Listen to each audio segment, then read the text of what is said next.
ರೇಣುಕಾಸ್ವಾಮಿಗೆ message ಮಾಡ್ತಾನೆ. ಆದರೆ ರೇಣುಕಾಸ್ವಾಮಿ ಅಂದ್ಕೊಂಡಿದ್ದು ಮಾತ್ರ ಪವಿತ್ರ ಗೌಡಾಳೆ ನನಗೆ ಮೆಸೇಜ್ ಮಾಡ್ತಿದ್ದಾರೆ ಅಂತೇಳಿ ಅಂದ್ಕೊಂಡು ಚಾಟ್ ಮಾಡ್ತಾನೆ.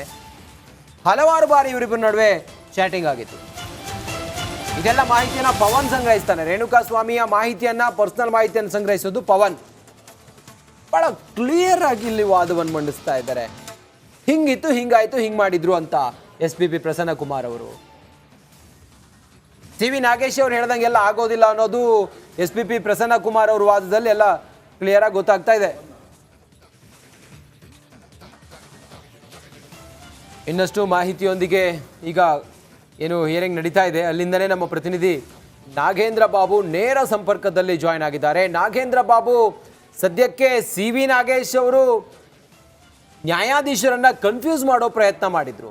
ಆದರೆ ಈಗ SPP ಪ್ರಸನ್ನ ಕುಮಾರ್ ಅವರು ಹಾಗಲ್ಲ, ಇದು ಹೀಗೆ ಅಂತ ಹೇಳಿ ಒಂದು ಕ್ಲಾರಿಟಿ ಕೊಡ್ತಾ ಇದ್ದಾರೆ.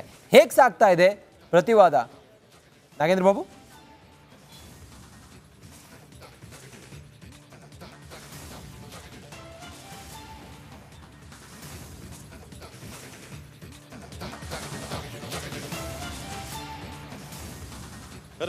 ರಂಜಿತ್ ನೋಡಿ, ಇಲ್ಲಿ ಪ್ರಮುಖವಾಗಿ ದರ್ಶನ್ ಪರ ವಕೀಲರಾಗಿರುವಂಥ CV ನಾಗೇಶ್ ಅವರು ಪ್ರಮುಖವಾಗಿ ಕನ್ಫ್ಯೂಸ್ ಮಾಡಿದ್ರು ಅನ್ನೋದಕ್ಕಿಂತ ಅಲ್ಲಿ ತಮ್ಮ ಕಕ್ಷಿದಾರನಿಗೆ ಯಾವ ಕಾರಣಕ್ಕೋಸ್ಕರ ಜಾಮೀನನ್ನು ಕೊಡಬೇಕು ಅನ್ನೋದ್ರ ಬಗ್ಗೆ ಅವರು ತಮ್ಮ ವಾದವನ್ನು ಮಂಡಿಸ್ತಾರೆ. ಜೊತೆಗೆ ಚಾರ್ಜ್ ಶೀಟ್ನಲ್ಲಿ ಪೇಜ್ ಟು ಪೇಜ್ ಏನೆಲ್ಲ ತಪ್ಪುಗಳು ಅಲ್ಲ ಪೊಲೀಸರು ತನಿಖೆ ಸಂದರ್ಭದಲ್ಲಿ ಮಾಡಿದ್ರು, ಜೊತೆಗೆ ತನಿಖೆ ಸಂದರ್ಭದಲ್ಲಿ ಅವರು ದಾಖಲಿಸಿಕೊಂಡಿರುವಂಥ ದಾಖಲೆಗಳು ಇದೆಲ್ಲವೂ ಕೂಡ ಸೃಷ್ಟಿ ಅನ್ನುವ ವಿಚಾರವನ್ನು ಪ್ರಸ್ತಾಪ ಮಾಡೋ ಮೂಲಕ ಅದನ್ನು ತಿಳಿಸ್ಕೊಟ್ಟಿದ್ರು.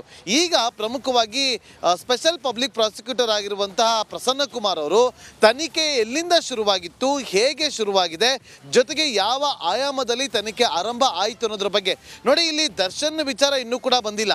ಕೇವಲ ಚಿತ್ರದುರ್ಗದಲ್ಲಿ ಕೆಲಸ ಮಾಡ್ಕೊಂಡಿದ್ದ ಅಂದರೆ ಒಂದು ಅಪೋಲೋ ಫಾರ್ಮಲ್ಲಿ ಕೆಲಸ ಮಾಡ್ಕೊಂಡಿದ್ದಂಥ ರೇಣುಕಾಸ್ವಾಮಿ ನೋಡಿ ಅಲ್ಲಿಂದ ಬರ್ತಿದ್ದಾರೆ. ಅಲ್ಲಿಂದ ಪಿನ್ ಟು ಪಿನ್ ಬಂದು ದರ್ಶನ್ನ ಪಾತ್ರ ಏನು, ಪವಿತ್ರಗೌಡರ ಪಾತ್ರ ಏನು, ಇನ್ನುಳಿದಂಥ ಆರೋಪಿಗಳ ಪಾತ್ರ ಏನು ಅನ್ನೋದು ಇಲ್ಲಿ ಸ್ಪಷ್ಟವಾಗಿ ತಿಳಿಸ್ಕೊಡ್ತಾರೆ. ಒಂದು ಕಡೆ ಇಲ್ಲಿ ಚಾರ್ಜ್ ಶೀಟ್ನಲ್ಲಿ ತಿಳಿಸಿರುವಂಥ ಸಾಕ್ಷಿಗಳು, ಅಲ್ಲಿ ಉಲ್ಲೇಖ ಆಗಿರುವಂಥ ದಾಖಲೆಗಳು ಎಲ್ಲವೂ ಕೂಡ ಸುಳ್ಳು ಅಂತೇಳಿ ದರ್ಶನ್ ಪರ ವಕೀಲರಾಗಿರುವಂಥ CV ನಾಗೇಶ್ವರ ಏನು ವಾದವನ್ನು ಮಂಡಿಸಿದ್ರು.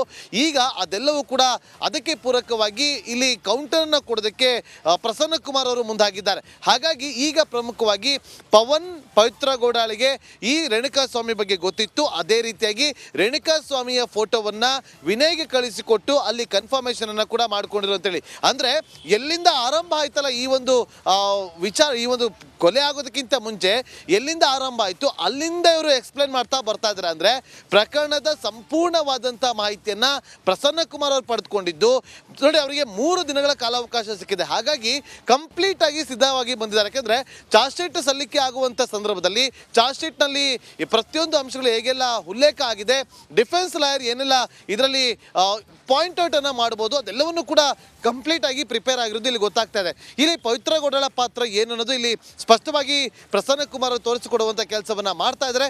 ನೆಕ್ಸ್ಟ್ ಸ್ಟೆಪ್ಪಲ್ಲಿ ದರ್ಶನ್ ಅವರ ಪಾತ್ರ ಏನು ಅನ್ನೋದು, ಇಲ್ಲಿ ಅವರು ಚಪ್ಪಲಿ ಹಾಕಿದ್ರಾ ಅಥವಾ ಶೂ ಅನ್ನು ಸೀಸ್ ಮಾಡಿದ್ರು, ಯಾಕೆ ಅವರು ಒಗೆದಿರುವಂಥ ಬಟ್ಟೆಯನ್ನು ಸೀಸ್ ಮಾಡಿದ್ರ, ಅಲ್ಲಿ ಯಾಕೆ ಪಂಚನಾಮೆಯನ್ನ ಮಾಡಲಿಲ್ಲ, ಇದೆಲ್ಲದಕ್ಕೂ ಕೂಡ ಯಾವ ರೀತಿಯಾಗಿ ಸಂಪರ್ಕದಲ್ಲಿ ಒಂದು ಬ್ರೇಕಿಂಗ್ ಅಪ್ಡೇಟ್ ಬರ್ತಾ ಇದೆ, ನೋಡೋಣ.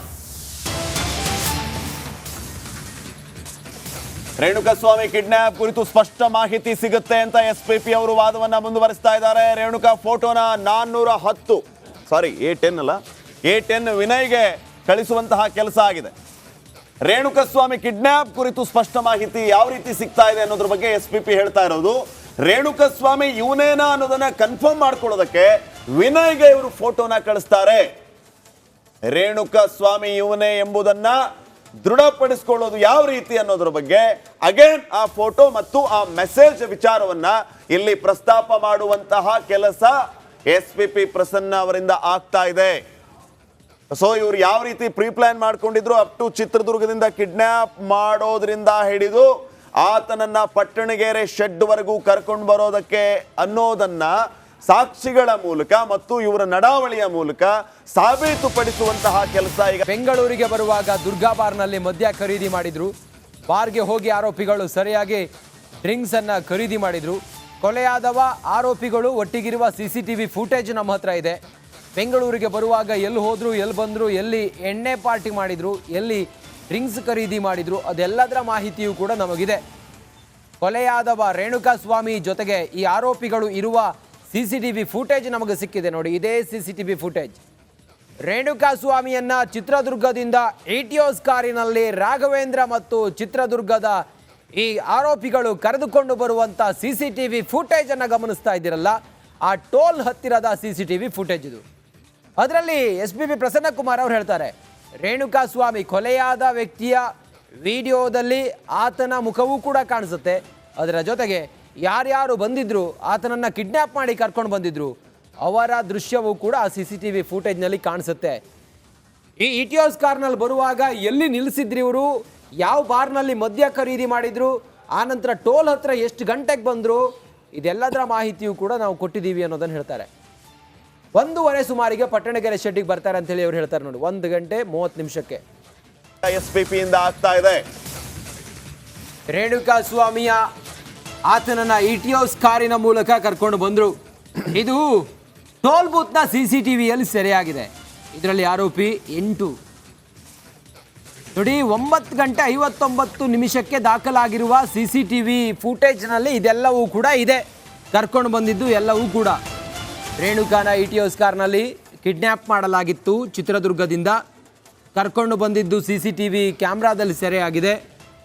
SPP ಪ್ರಸನ್ನಕುಮಾರ್ ಅವರು ವಾದವನ್ನು ಮಂಡಿಸ್ತಾ ಹೇಳ್ತಾ ಇದ್ದಾರೆ, ಇಬ್ಬರು ಆರೋಪಿಗಳು ಅದರಲ್ಲಿ ಕಾಣಿಸ್ತಾರೆ ನೋಡಿ. CCTVಯಲ್ಲಿ ಇಬ್ಬರು ಆರೋಪಿಗಳು ಕಾಣಿಸ್ತಾರೆ. ಇಟಿಯೋಸ್ ಕಾರ್ನಲ್ಲಿ ಕಿಡ್ನ್ಯಾಪ್ ಮಾಡಲಾಗುತ್ತೆ. ಎಷ್ಟೊತ್ತಿಗೆ ಎಷ್ಟು ಗಂಟೆಗೆ ಆ CCTV ಫುಟೇಜ್ನಲ್ಲಿ ಇವರು ಕಾರ್ನಲ್ಲಿ ಬಂದಿದ್ದು ಕ್ಯಾಪ್ಚರ್ ಆಗಿದೆ ಅನ್ನೋದನ್ನು ಕೂಡ ಇಲ್ಲಿ ಉಲ್ಲೇಖ ಮಾಡ್ತಾರೆ. ಟೋಲ್ ಗೇಟ್ ಹತ್ರ ಎಷ್ಟೊತ್ತಿಗೆ ಬಂದರು, ಎಷ್ಟೊತ್ತಿಗೆ ಅದು ಕ್ಯಾಪ್ಚರ್ ಆಗಿದೆ, ಮತ್ತು ಯಾರ್ಯಾರಿದ್ರು ಆ ಕಾರ್ನಲ್ಲಿ ಯಾರ್ಯಾರಿದ್ರು ಅನ್ನೋದು ಕೂಡ ಇಬ್ಬರು ಕಾಣಿಸ್ತಾರೆ ಅಂತೇಳಿ ಹೇಳ್ತಾರೆ ನೋಡಿ ಪ್ರಸನ್ನಕುಮಾರ್. ಎಲ್ಲ ಪ್ರಮುಖ ಆಗುತ್ತೆ. ದರ್ಶನ್ಗೆ ಬೇಲ್ ಕೊಡಬೇಕಾ ಕೊಡಬಾರ್ದಾ ಅನ್ನುವ ನ್ಯಾಯಾಧೀಶರ ಇಚ್ಛೆ ಏನಿದೆ, CV ನಾಗೇಶ್ ಅವರು ಹೇಳಿದ್ದಾರೆ ಯಾಕೆ ಬೇಲ್ ಕೊಡಬೇಕು ದರ್ಶನ್ಗೆ ಅನ್ನೋದನ್ನು ಹೇಳಿದ್ದಾರೆ. ಈಗ SPP ಪ್ರಸನ್ನಕುಮಾರ್ ಅವರು ಯಾಕೆ ಕೊಡಬಾರ್ದು ಅನ್ನೋದಕ್ಕೆ ಇಲ್ಲಿ ವಾದವನ್ನು ಮಂಡಿಸ್ತಾ ಇದ್ದಾರೆ. ದರ್ಶನ್ಗೆ ಈ ಹಂತದಲ್ಲಿ ಬೇಲ್ ಕೊಡಬಾರ್ದು ಯಾಕೆ, ಅವರ ಪಾಲು ಏನು ಇದರಲ್ಲಿ, ಇನ್ನುಳಿದಂಥ ಈ ಆರೋಪಿಗಳು ಏನು ಮಾಡಿದ್ದಾರೆ, ಇದೆಲ್ಲವನ್ನು ಕೂಡ ಎಕ್ಸ್ಪ್ಲೈನ್ ಮಾಡ್ತಾ ಇದ್ದಾರೆ. ಒಂದೊಂದಾಗಿ ಪಾಯಿಂಟ್ ಟು ಪಾಯಿಂಟ್ ನ್ಯಾಯಾಧೀಶರಿಗೆ ಮನವರಿಕೆ ಮಾಡಿಕೊಡ್ತಾ ಇದ್ದಾರೆ SPP ಪ್ರಸನ್ನಕುಮಾರ್. CCTV ಫುಟೇಜಿಂದ ಹಿಡಿದು ಚಿತ್ರದುರ್ಗದ ಆ ಫಾರ್ಮಸಿವರೆಗೂ ಕೂಡ ರೇಣುಕಾಸ್ವಾಮಿಯನ್ನು ಕನೆಕ್ಟ್ ಮಾಡಿದ ಹೇಗೆ ಪವಿತ್ರ ಗೌಡ ಅನ್ನೋದ್ರಿಂದ ಹಿಡಿದು ರೇಣುಕಾಸ್ವಾಮಿಗೆ ಪವನ್ ಮೆಸೇಜ್ ಮಾಡಿ ಆತನ ಲೊಕೇಶನ್ ತೆಗೆದುಕೊಳ್ಳುವವರೆಗೂ ಕೂಡ SPP ಪ್ರಸನ್ನಕುಮಾರ್ ಅವರ ವಾದದಲ್ಲಿ ಎಳೆಯಾಗಿ